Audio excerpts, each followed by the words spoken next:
Nomine Patris et Filii et Spiritus Sancti. Amém. Estamos, caríssimos, então, na quarta-feira da quinta semana, depois da Páscoa, celebrando essa missa da vigília de Pentecostes. A missa é amanhã às 9 horas da manhã, né? E, sim, fazendo ainda as nossas rogações. Hoje de tarde teremos de novo a ladainha. E precisamos muito, com certeza, de rezar e de implorar muito a Deus, nosso aqui no Rio Grande do Sul, nessa situação que ainda nos encontramos gravemente, com tantos mortos, com tantos desalojados, com tantos perdidos, com tanto...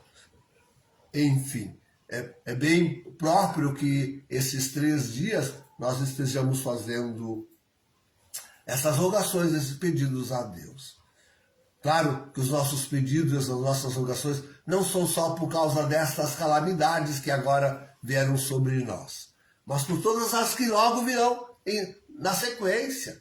Então, estamos preparando o nosso espírito a aprendermos bem como viver os próximos eventos que vão sempre em pior, sempre empeorando. Então, mas hoje é missa da vigília. A mensagem é esta, queridas, ó. Mas que coisa impressionante isso, ó. Diria que, sim, a gente podia dizer que dessa primeira leitura é que veio o nome de católico para a igreja. O que significa? Significa que Jesus deixou-nos ricos com todos os bens. Nada falta à sua igreja. Quando Jesus sobe ao céu, ele não deixa a igreja mal. Ele não deixa a igreja despreparada. Não, a igreja estava pronta para a sua grande tarefa, a sua grande obra, que é a continuação da obra de Jesus. O Evangelho nos mostra logo qual é essa grande obra. E essa grande obra é tornar conhecido a Jesus e a Deus. A grande obra é a obra da fé. Esta é a grande obra a ser elegida no mundo pela igreja, a obra da fé, da religião, a obra da igreja. A própria igreja é esta obra. Ela é a grande obra de Jesus. E que vem revelar aquilo que nós temos aprendido aí nos últimos domingos, lembram? Deus é Pai. Deus é um papaizinho amoroso. Essa que é a grande... Para isso que foi munida a igreja de todos os bens, para poder exercer perfeitamente essa grande tarefa. E assim mostrou-se nos primeiros momentos da história da igreja, né? Com a grande perseguição, que no Império Romano a igreja sofreu. Ela mostrou que estava fortalecida na fé, pronta para enfrentar o império e vencê-lo. Não só enfrentar, como vencê-lo. Isto é, evangelizá-lo, torná-lo cristão. Não é que é uma coisa feita assim do dia para a noite, hein? Não é que seja uma coisa feita assim na brincadeira.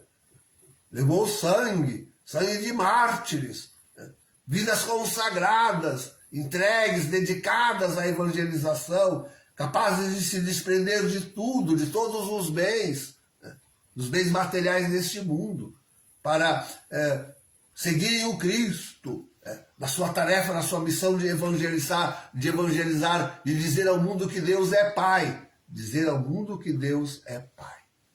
Então, foi o primeiro grande momento histórico. Depois nós tivemos o milênio, né?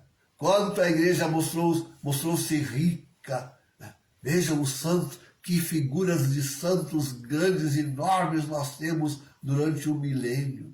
Quanta obra de bem a igreja fez neste mundo.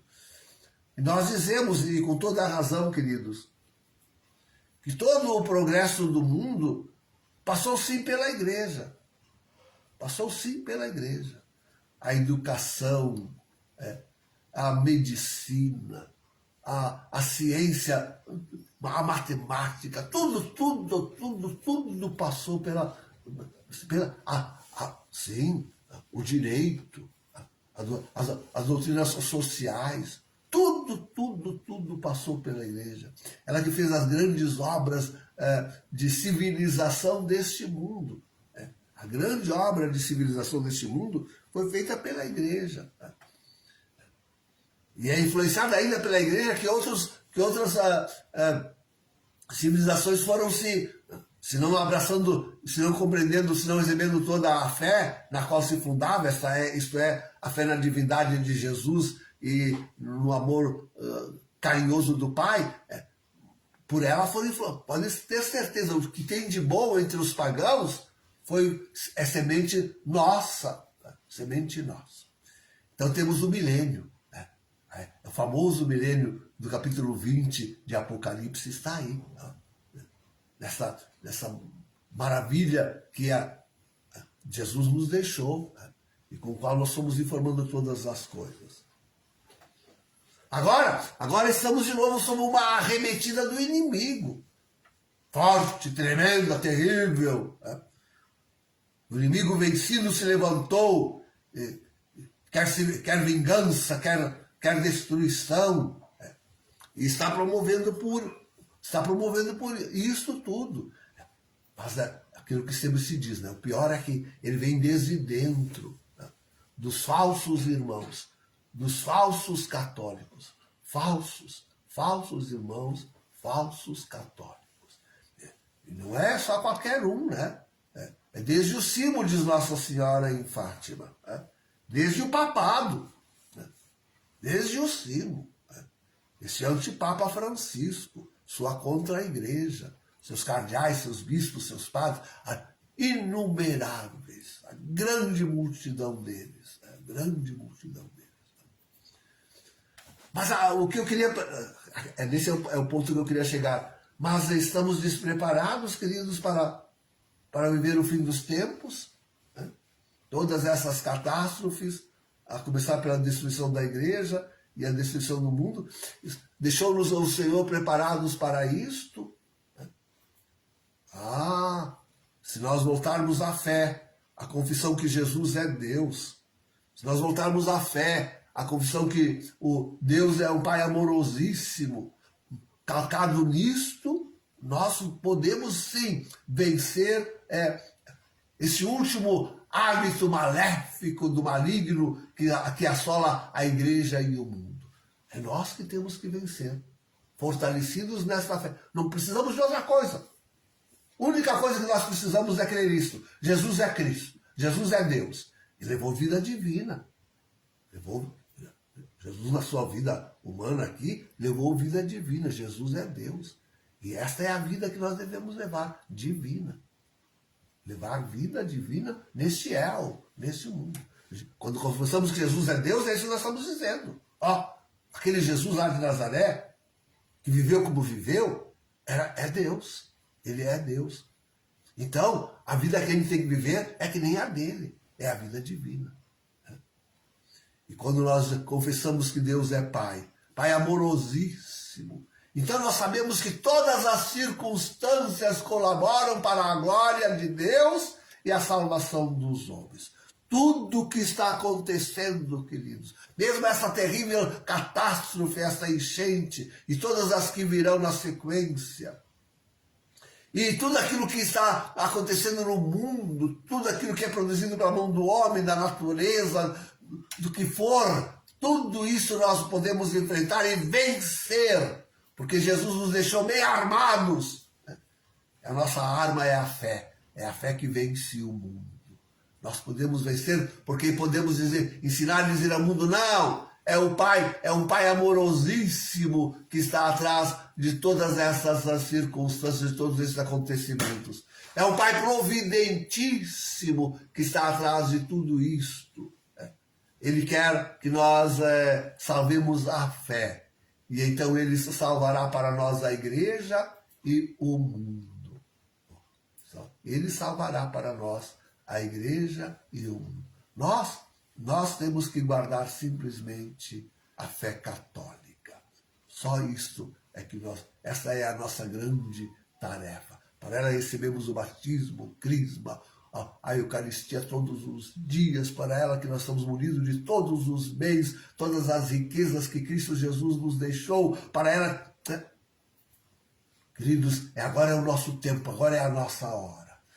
E quanto mais essas coisas estão acontecendo, mais arregacemos as mangas e digamos, não, é agora que nós temos que manter a fé, é agora que nós temos que manter a confiança em Deus Pai, é agora que nós anunciamos a todos que o Cristo logo voltará e vai restaurar todas essas coisas. Não é o demônio que vai vencer é Deus, é Jesus. Ele vai restaurar o mundo, fazer um novo céu e a nova terra.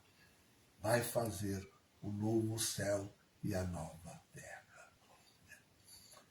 A vigília, queridos, e no meio das rogações que nós estamos fazendo, né, na vigília da Ascensão, e no meio dessas súplicas que nós estamos levando a Deus por essas circunstâncias tão terríveis que estamos vivendo, sobretudo aqui no sul do Brasil, nessa vigília e nessas súplicas, nós temos esta confiança de que, guardando a fé e a confiança em Deus,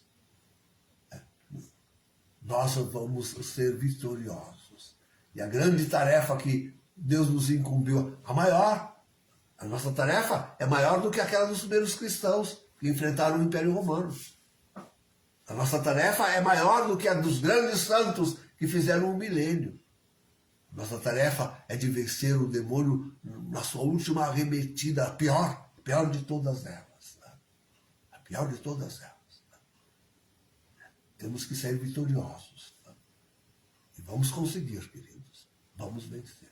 Vamos vencer. Em nome do Pai, do Filho e do Espírito Santo. Amém.